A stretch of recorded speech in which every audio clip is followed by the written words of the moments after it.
ಈ ಭಾನುವಾರ ಇಡೀ ರಾಜ್ಯದ ಗಮನವನ್ನು ಸೆಳೀತಾ ಇದ್ದಂಥ ಒಂದು ಐತಿಹಾಸಿಕವಾದಂಥ ದಿನ.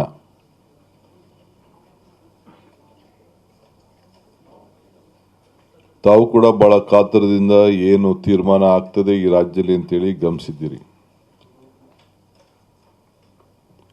ನಾನು ಈ ರಾಜ್ಯದಲ್ಲಿ ಮುಖ್ಯಮಂತ್ರಿಯಾಗಿ 2 ತಿಂಗಳ ಹಿಂದೆ ಜವಾಬ್ದಾರಿಯನ್ನು ತೆಗೆದುಕೊಂಡಿದ್ದೇನೆ. ಮುಖ್ಯಮಂತ್ರಿ ಜೊತೆಗೆ ನಾನು ಒಬ್ಬ ಕೂಡ ಕಾವೇರಿ ಕಣಿವೆಯಲ್ಲಿ ಹುಟ್ಟಿ ಬೆಳೆದು ನಾನು ಕೂಡ ಒಬ್ಬ ರೈತನ ಮಗನಾಗಿ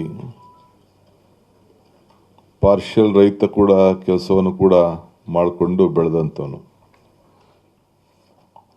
ಕಾವೇರಿ ವಿಚಾರದಲ್ಲಿ ರಾಜ್ಯದ ಜನರ ಹಾಗೂ ರೈತರ ರಕ್ಷಣೆಗೆ ನಾನು ಮತ್ತು ನಮ್ಮ ಸರ್ಕಾರ ಎರಡು ಕೂಡ ಬದ್ಧವಾಗಿದೆ. ಯಾರಿಗೂ ಕೂಡ ಈ ರಾಜ್ಯದ 7.25 ಕೋಟಿ ಜನರಿಗೆ ಯಾವ ಥರದ ಅನುಮಾನ ಕೂಡ ಬೇಡ.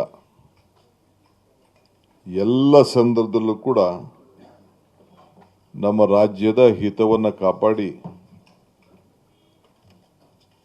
ಯಾರಿಗೂ ಕೂಡ ಅನ್ಯಾಯ ಆಗದ ರೀತಿಯಲ್ಲಿ ಆಡಳಿತವನ್ನು ನಮ್ಮ ಸರ್ಕಾರ ಬಂಗಾರಪ್ಪನವ್ರ ಕಾಲದಿಂದ ಹಿಡಿದು ವೀರಪ್ಪ ಮೊಯ್ಲಿಯವ್ರ ಕಾಲ,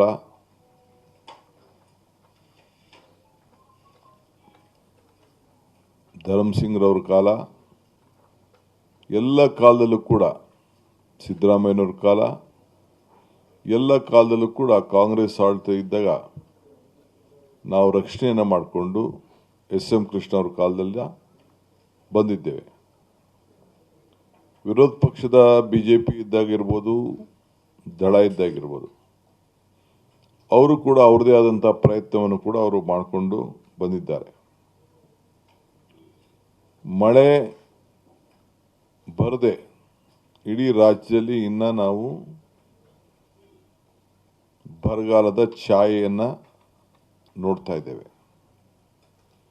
ಇನ್ನು ನಮಗೆ 30-35% ಮಳೆ ಮಾತ್ರ ರಾಜ್ಯದಲ್ಲಿ ಬಂದಿದೆ. ಇನ್ನು ನಾವು ರೈತರಿಗೆ ಮನವಿ ಮಾಡಿದ್ದೇವೆ, ನಾವು ನಿಮಗೆ ಮಾರ್ಗದರ್ಶನವನ್ನು ಕೊಡೋವರೆಗೂ ಸ್ವಲ್ಪ ತಾಳ್ಮೆಯಿಂದ ಇರಬೇಕು ಅಂತೇಳಿ ಅವರಿಗೆ ರಿಕ್ವೆಸ್ಟ್ ಮಾಡಿದ್ದೇವೆ, ಮನವಿ ಮಾಡಿದ್ದೇವೆ.